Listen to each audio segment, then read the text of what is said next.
नवरात्रि में विशेषकर अष्टमी और नवमी के दिन छोटी बच्चियों को कंजक या कन्या के रूप में पूजने के साथ एक छोटे लड़के को खिलाने की परंपरा के पीछे का मुख्य कारण देवी की पूजा को पूर्ण करना है।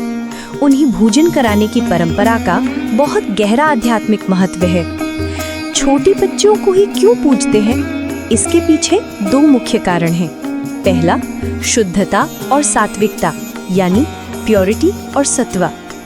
शास्त्रों के अनुसार कन्याएं अपनी सबसे शुद्ध अवस्था में होती हैं। उनका मन छल कपट, अहंकार, वासना और दुनिया की मोहमाया से परे होता है।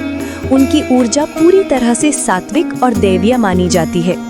इस शुद्धता के कारण वो देवी की ऊर्जा की सबसे उत्तम वाहक यानी चैनल मानी जाती है। इसलिए जब हम कंजक की पूजा करते हैं तो हम वास्तव में उन बच्चियों के माध्यम से स्वयं माँ दुर्गा के कुमारी स्वरूप की पूजा कर रहे होते हैं। भोजन और भेंट उन्हीं को अर्पित की जाती है। 9 कन्याओं के साथ एक छोटे लड़के को खिलाने की परंपरा के पीछे का मुख्य कारण लड़के को देवी के रक्षक का प्रतीक माना जाता है। इसके पीछे मुख्यतः 2 मान्यताएं हैं।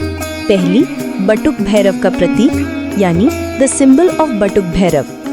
शास्त्रों के अनुसार देवी या शक्ति की पूजा तब तक अधूरी मानी जाती है जब तक उनके प्रहरी यानी भैरव की पूजा न हो।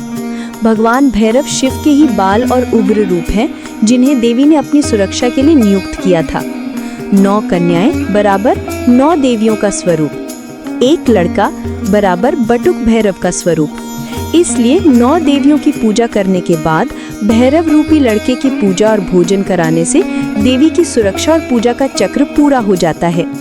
दूसरी मान्यता है हनुमान या लंगूर का प्रतीक, द सिंबल ऑफ हनुमान और लंगूर। एक और लोकप्रिय मान्यता के अनुसार वो लड़का हनुमान जी का प्रतीक होता है। कई देवी मंदिरों और कथाओं में हनुमान जी को देवी के रक्षक और परम भक्त के रूप में दर्शाया गया है। इस मान्यता के अनुसार देवियों को पूजने के साथ साथ उनके सबसे बड़े भक्त और रक्षक को भी सम्मान दिया जाता है। इस तरह 9 कन्याओं को पूजकर हम शक्ति की आराधना करते हैं और एक लड़के को पूजकर हम उस शक्ति के रक्षक को सम्मान देते हैं। संक्षेप में, कंजक में लड़के को शामिल करना केवल एक रिवाज नहीं है, बल्कि यह शिव और शक्ति या देवी और उसके रक्षक को एक साथ पूरा करने का एक गहरा आध्यात्मिक प्रतीक है।